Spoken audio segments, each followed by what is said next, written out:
देख रहे हैं नेटवर्क 33 राजकुमार के साथ। तो चलिए बढ़ते हैं आज की कहानी की ओर। दोस्तों, रात के तकरीबन 12 बजे मैं रेलवे स्टेशन पर आने वाली अपनी आखिरी ट्रेन का बेसब्री से इंतज़ार कर रहा था कि तभी अचानक ही मेरी नज़र ट्रेन की पटरी पर पड़ी। तो मैंने देखा कि एक नवजात शिशु उसी पटरी पर लेटा रो रहा था जिस पर कुछ ही देर में ट्रेन आने वाली थी। इतना देखते मैं घबरा गया और उस बच्चे को उठाने के लिए एकदम से उसकी ओर बढ़ा कि तभी अचानक ही मुझे पीछे से किसी ने आवाज़ लगाते हुए कहा, ठहर जाओ, वहाँ पर मत जाना वरना वो तुम्हें भी नहीं छोड़ेगी। उस आवाज़ को सुनते ही मैं एकदम से पीछे मुड़ा, लेकिन ताजुब की बात तो ये थी कि मेरे पीछे कोई भी नहीं था और मुझसे लगभग 100 मीटर की दूरी पर एक आध लोग बैठे हुए थे जो मेरी ही तरह आने वाली ट्रेन का इंतज़ार कर रहे थे। मैंने उन लोगों से आवाज़ लगाते हुए कहा, भाई साहब, ट्रेन की पटरी पर ये किसका बच्चा लेटा है? मेरी आवाज़ सुनते ही कुछ लोग मेरे पास आए और एकदम से आते ही वो लोग मुझसे कहने लगे, छूना मत उसे, वो उसका बच्चा है, वो तुम्हें भी मार देगी। उस आदमी की बात सुनकर मैं एकदम से सोच में पड़ गया कि ये लोग क्यों उस नवजात शिशु को बचाने के बजाय उसे वहीं पर छोड़ने को कह रहे हैं। आखिर क्या है इसके पीछे का पूरा रहस्य? और अगर कोई उस बच्चे को बचाने की कोशिश करता है तो कौन उसे मार देती है? ये जानने के लिए इस कहानी के अंत तक हमारे साथ बने रहिए। दोस्तों, मेरा नाम आदित्य है और मैं बचपन से ही घूमने फिरने का बहुत ही शौकीन हूँ। एक तरह से कहा जाए तो ये मेरी हॉबी है कि नई नई जगह पर अकेले घूमना और ख़ासकर रात के वक्त सफ़र करना मुझे बहुत ही पसंद है। और मैं ऐसे ही एक और रोमांचक सफ़र के लिए निकल पड़ा, लेकिन ये सफ़र मेरे जीवन की सबसे डरावनी और यादगार किस्सा बन जाएगी ये मैंने कभी सोचा नहीं था। तो चलिए मैं आपको अपने जीवन के एक सबसे डरावने एक्सपीरियंस को एक कहानी के नज़रिए से सुनाता हूँ। दोस्तों, इस कहानी की शुरुआत होती है मेरे कॉलेज लाइफ के उन दिनों से जब मैं पिछले 2 सालों से नई नई जगह पर अकेले घूमने का लुत्फ़ उठा चुका था। अब मैं एक ऐसी जगह पर जाने की खोज में था जहां पर मैं आज से पहले कभी नहीं गया। मई का महीना चल रहा था और इस वजह से मेरे कॉलेज की छुट्टी भी हो गई थी और इस दौरान मैं अपने कॉलेज के हॉस्टल में मौजूद था कि एक दिन रात के वक्त मैं यूट्यूब पर समर वेकेशन पर घूमने जाने के लिए वीडियो देख रहा था कि तभी अचानक से मेरे सामने एक शॉर्ट वीडियो आ गई जिसमें मैंने देखा कि शिमला, जो कि समर वेकेशन के लिए एकदम उचित जगह थी, मैं पहली बार इस शिमला को देखते ही वहां जाने के लिए तैयार हो गया, क्योंकि आज से पहले मैंने शिमला के बारे में सिर्फ सुना ही था, कभी गया नहीं था। मेरी उत्सुकता उस जगह को लेकर और भी ज़्यादा बढ़ गई, तो मैंने फ़ौरन ही अपने कुछ करीबी मित्रों से वहां जाने के विषय में चर्चा की। लेकिन अफसोस, मेरे सारे दोस्त कॉलेज के बाद अपनी जॉब के विषय में चिंतित थे। खैर, मैंने अपना पूरा मन बना लिया था कि मैं शिमला अकेले ही जाऊंगा, लेकिन मेरे सामने एक समस्या खड़ी थी कि शिमला में मेरा कोई जान पहचान का ही नहीं था। इस वजह से मुझे वहां जाने में थोड़ा संकोच हो रहा था, लेकिन मैं बचपन से ही थोड़ा जिद्दी किस्म का लड़का हूँ। एक बार जब मैंने कहीं जाने का निर्णय कर लिया तो मैं फिर किसी भी हाल में वहाँ पर जाकर ही रहता हूँ। मैंने अपने नज़दीकी रेलवे स्टेशन से शिमला के लिए ऑनलाइन टिकट बुक कर ली, जो कि बृहस्पतिवार के दिन की थी और आज का दिन सोमवार था, यानी कि लगभग आज से 3 दिन बाद मुझे उत्तर प्रदेश लखनऊ रेलवे स्टेशन से शिमला के लिए निकलना था। दरअसल मेरा घर तो उत्तर प्रदेश के ग्रामीण इलाकों में है, लेकिन मैं गोरखपुर के सरकारी कॉलेज में रहकर पढ़ाई करता हूँ और जब कभी भी मेरे कॉलेज की छुट्टी होती है तो मैं घूमने फिरने के लिए नई नई जगहों पर निकल पड़ता हूँ, कभी अपने दोस्तों के साथ तो कभी अकेले, और इस बार मेरे अकेले का ही सफ़र था। अगले 2 दिनों में मैंने कुछ हफ्तों के लिए कपड़े और ट्रेन में खाने पीने के लिए सामान पैक कर लिया और आखिरकार वो दिन भी आ गया जब मुझे लखनऊ से शिमला के लिए निकलना था। बृहस्पतिवार के दिन मैं सुबह के तकरीबन 9 बजे अपने साथ में एक हैंडबैग लिए गोरखपुर से लखनऊ के लिए रवाना हुआ और शाम के तकरीबन 1 बजे तक मैं लखनऊ रेलवे स्टेशन पर पहुंच गया और अब लगभग 1 घंटे के बाद मेरा सफ़र शुरू होने ही वाला था। तब तक मैं वहीं स्टेशन पर आने वाली ट्रेन का इंतज़ार करने लगा। दरअसल रेलवे स्टेशन पर पहुंचने के बाद मुझे पता चला कि कोई तकनीकी प्रॉब्लम के चलते मुझे एक और ट्रेन बदलनी थी, जो कि खुशकिस्मती से शिमला में मुझे बड़ोग रेलवे स्टेशन पर ट्रेन बदलना था, जिसमें मात्र 2 घंटे का मेरा सफ़र था। उसके बाद मैं अकेले अपने मंजिल पर पहुंच जाऊंगा। मैं इन्हीं सब ख्यालों में खोया हुआ था कि कब रेलवे प्लेटफार्म पर ट्रेन आकर रुक गई, मुझे पता ही नहीं चला। मैं जल्दी से अपनी बोगी में भागकर जाकर बैठ गया।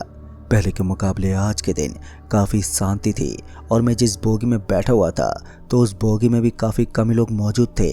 और उन्हीं लोगों में से 2 बड़े विचित्र तरह के आदमी, जिनके कपड़ों से ऐसा लग रहा था कि वे बड़े ही पिछड़े हुए गांव के हैं, वो मेरे सामने की सीट पर बैठे आपस में कुछ फुसफुसा रहे थे, जो कि मुझे थोड़ी बहुत ही समझ आ रही थी।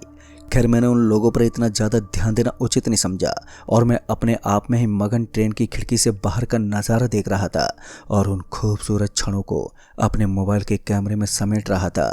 ट्रेन की खिड़की से आ रही वो ठंडी हवाएं मेरे माथे से होकर गुजर रही थी। उस वक्त मैं उन लम्हों को अपने शब्दों में बयान नहीं कर पा रहा था। अब धीरे धीरे वक्त गुजरता गया और अब रात के तकरीबन 9 बजने को हो गए थे। अब लगभग 2 घंटे में ही ये ट्रेन बड़ोग रेलवे स्टेशन पर पहुंचने वाली थी, जहां से मुझे ट्रेन बदलनी थी कि तभी सामने की सीट पर बैठे वो अधेड़ उम्र के आदमी, जो अजीब ढंग से कपड़े पहने हुए थे, वो आपस में कुछ फुसफुसाने लगे।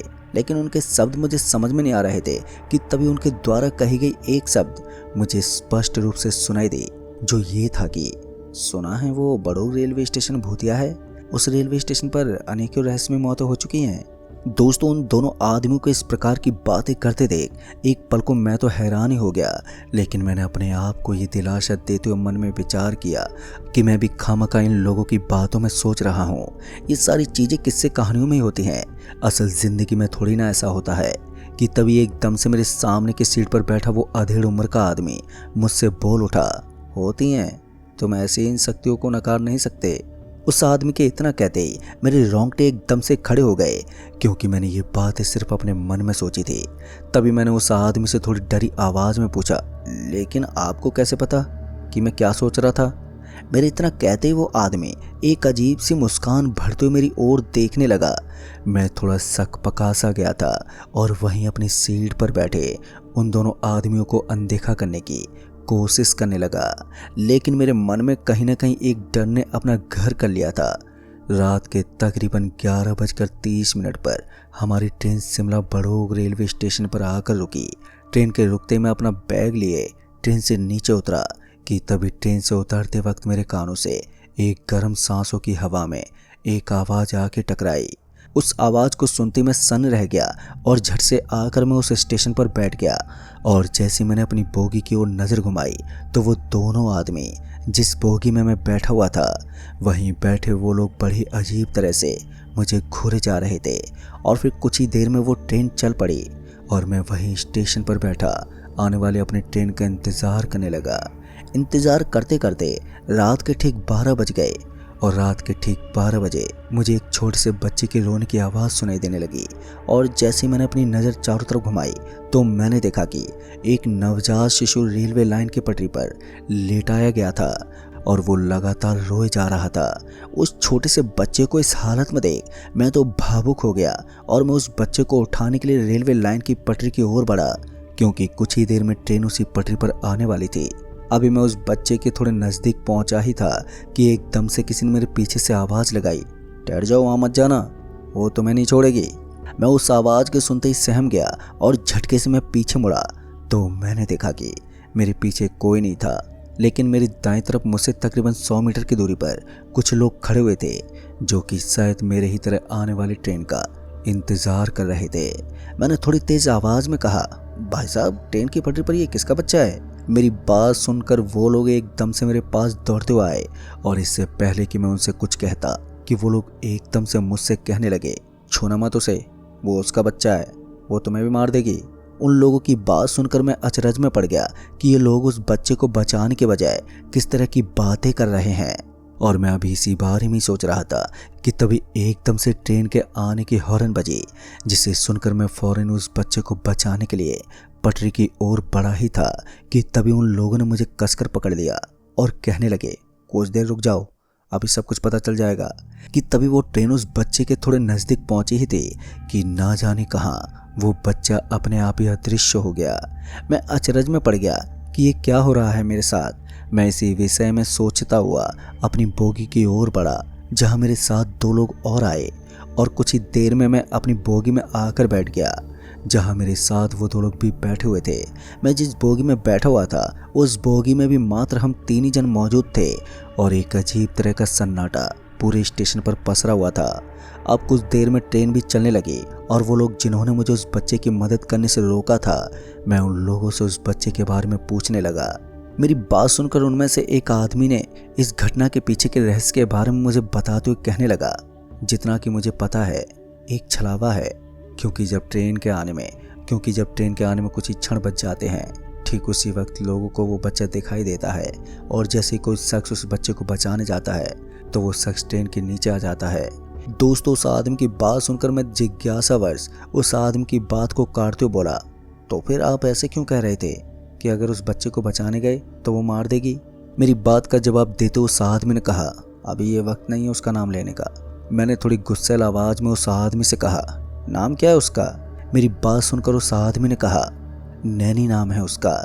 दरअसल आज से तकरीबन 10 साल पहले इसी रेलवे स्टेशन के बगल के एक बस्ती में एक नवयुवक कहीं से अपनी प्रेमिका को भगा कर लाया था। एक दिन वो इसी रेलवे लाइन की पटरी से होकर अपने पति के साथ राशन का कुछ सामान लिए अपने घर लौट रही थी।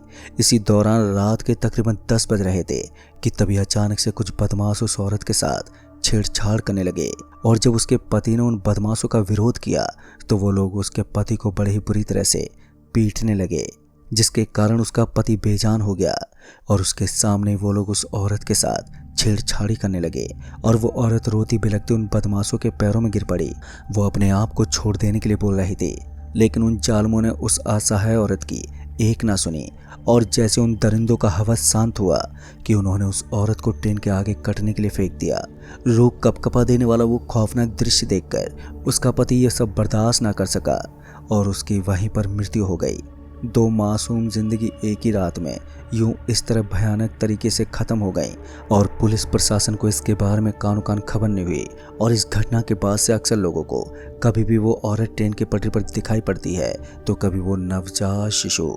दोस्तों, इतना कहकर वो आदमी भावुक होकर घुटनों को अपने माथे से लगाए बोगी के एक कोने में जाकर रोने लगा। इतनी दर्द भरी ये पूरी घटना सुनकर मेरी भी आंखें नम हो गई थी। मैं इसी बारे में सोचने लगा कि आखिर कोई इंसान इतना नीच कैसे हो सकता है। मैं इन सब ख्यालों में खोया उदास होकर बैठा ही था कि तभी एक सवाल अचानक से मेरे जहन में उठा कि अगर इस घटना के बारे में किसी को नहीं मालूम था, ना पुलिस प्रशासन और न ही किसी अन्य लोगों को, तो इनकी सटीक जानकारी इस आदमी को कैसे मालूम? जैसे ही सवाल मेरे जहन में उठा तो मेरे हाथ पांव एकदम से कांपने लगे और वो आदमी जो मेरे साथ साथ इस घटना के बारे में बड़ी गौर से सुन रहा था, उसने भी मेरे उस आदमी की ओर डरी हालत में इशारा करते हुए मेरे कान में फुसफुसाया, वो देखो, उस आदमी की रोने की सिसकियां और तेज होने लगी हैं। कि तभी एकदम से हमारी बोगी की लाइट जलने बुझने लगी।